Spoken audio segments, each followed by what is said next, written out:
Ayan, so, candy. I have candies here. Paano kaya to? Walang at ikaw ang sumisigaw. Saan mo nilagay wallet mo? Saan yung wallet mo? Wait lang.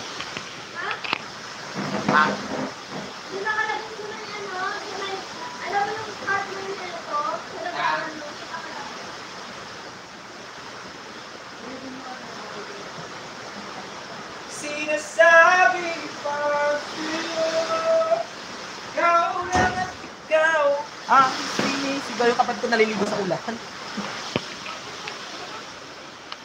Wait lang, ano daw? Plan mo ba magpa-rhinoplasty? Hindi. Hindi kasi ako ganun tao na yung mahinhin at saka yung tipo ng tao na yung parang hindi malikot. Malikot kasi ako tao. So what if kung ko nagpa-rhinoplasty ako? Kasi nagbo-volleyball din ako. Yun na nga lang kasi atang leisure time ko bukod sa pananahi pag-stay sa bahay kapag wala akong ginagawa. Pero pag volleyball, nagbo-volleyball kasi ako. So what if kung nagpa-rhinoplasty ako tapos hindi ko maiwanan yung volleyball kasi may mga kailangang i-sacrifice kasi doon kung magpa-rhinoplasty. So, either kapag nagpagano'n ako, i-sacrifice ko na hindi na ako masyado maglalaro ng volleyball, di kaya wag na. Kasi may tendency na bak tinamaan tayo sa mukha, ay ate, gaganyan na lang talaga ilong. So, sabi ko, feeling ko hindi ko siya trip at the same time, parang kung gagawin ko yon, I need to sacrifice one thing, which is yung pagiging sports enthusiast ko. Yun. So, sabi ko, mas mabuting pag nakikita ko na lang si Joven. Kasi si Joven kasi matapang.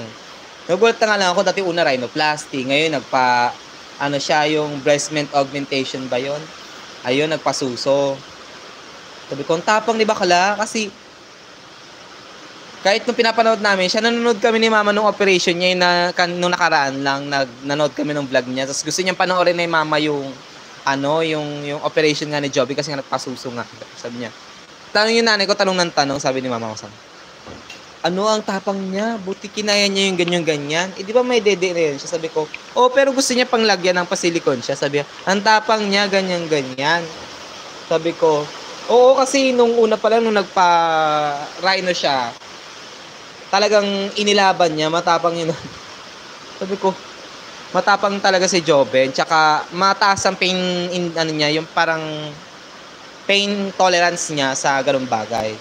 So, sabi ko, yung nanay ko kasi talagang Rosana, osang. Pag sinabing osang, talaga laki ng dede din ng nanay ko. Sabi ko, ikaw nga, buti kinakaya mo, binibiro ko yung nanay ko. Ikaw, buti kinakaya mo nga yung dede mo, bigat-bigat. Ganon. Tapos, basta siya, curious yung nanay ko habang nanonood sa operation ni John. Pero wala naman siyang totally na parang, yung pina-full operation, parang skinit na, sabi niya. Ganun. Tapos tinatanong niya kung kamusta daw yung time na ako din yung nag-aano kay Joven, yung nabili ng gum. Sabi ko, medyo mahirap kasi hindi ako sanay na mag-alaga ng mga ganon. Yung time na magkasama kami ni Joven, sabi ko, ang gawa ko lang doon, tagabili ng gamot, tapos mga kung anik-anik, tapos kapag iihi siya, tinatayo ko siya. Ganun yung ginagawa ko. Kaya nakita ko naman yung hirap ni bakla, so pati yung mga so sabi ko, hindi na, tsaka besides, volleyball lang naman ang ang nilalaro ko. Aside sa, ganon, basta, yun, hindi ko siya magagawa.